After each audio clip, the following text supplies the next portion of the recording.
bottle of Scotch whisky, you buy a hell of a lot more than liquor in a bottle. You're buying heritage, you're buying culture, you're buying the blood of one small nation. Amongst whiskies, Dewar's has the most heritage. It's utterly authentic and it cannot be imitated by those who don't have it.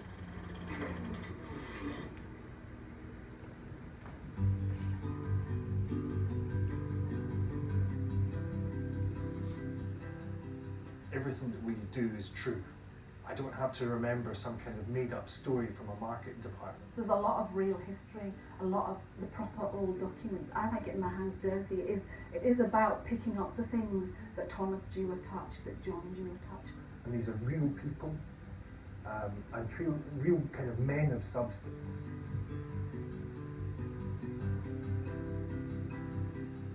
John Dewar was born in 1805, just near here, up in the hills in the Crofts, Shenville. When he was a young man, he walked to Perth, where most people were drinking cognac and Irish whiskies. So he had a mission, clearly, get them drinking Scotch. Blended whisky as we know it came from John Dewar. I mean, it became more consistent and it became more drinkable, and he put his name on it. It was pride and it was heritage, and you're putting your family name on the line. John built his name on this kind of foundation of quality, making a blended whisky that people could trust if it had John Dewar's name on the bottle.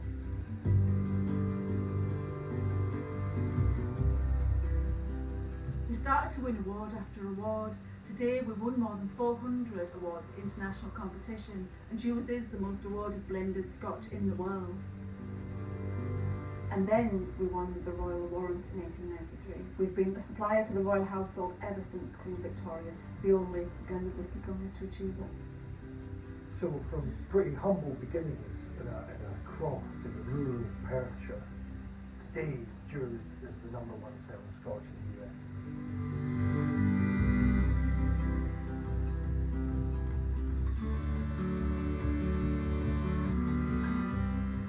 Two of his sons joined the business.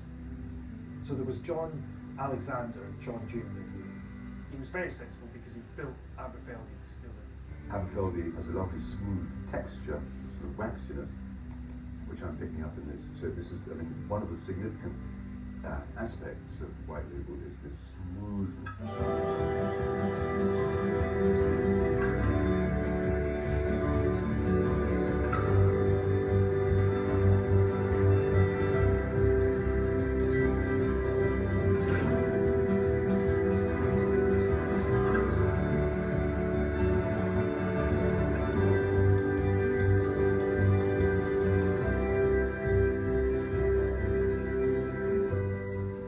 Aberfeldy has always had that sort of intrigue for us as to this is where it all started from. I always feel when I drive up here this slightly mystical feeling of maybe it's raining sometimes the sun's out, but there's always that sort of, you feel like you're in the Highlands and you can hear the burn in the background and you think, well, that's where the whiskey's coming from.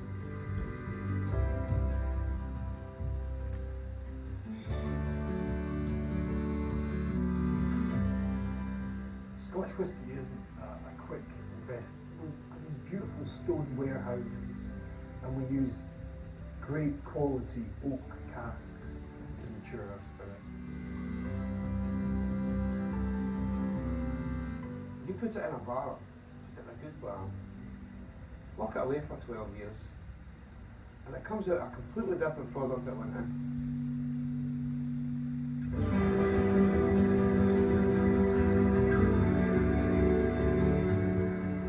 Whiskey is magical when it interacts with wood. The two elements were made for one another. To make good whiskey, you need good barrels. We supply Dewar's with some fairly expensive casks. In fact, not fairly, very expensive casks. They understand that this is integral to what they're doing.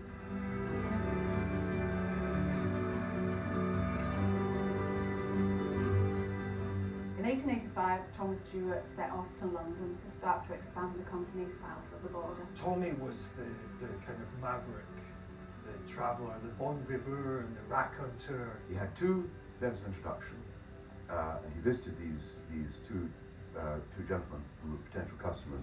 One had died and the other had gone bankrupt. So he started from scratch. Go to pubs and ask for Dewar's whiskey, and then 2 days later send the salesman.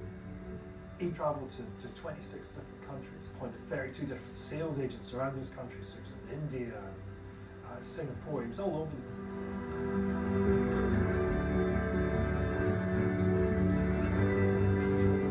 I drink vodka every day, and I'm sure Italian people drink whiskey every day, but I know whose company I'd like to keep.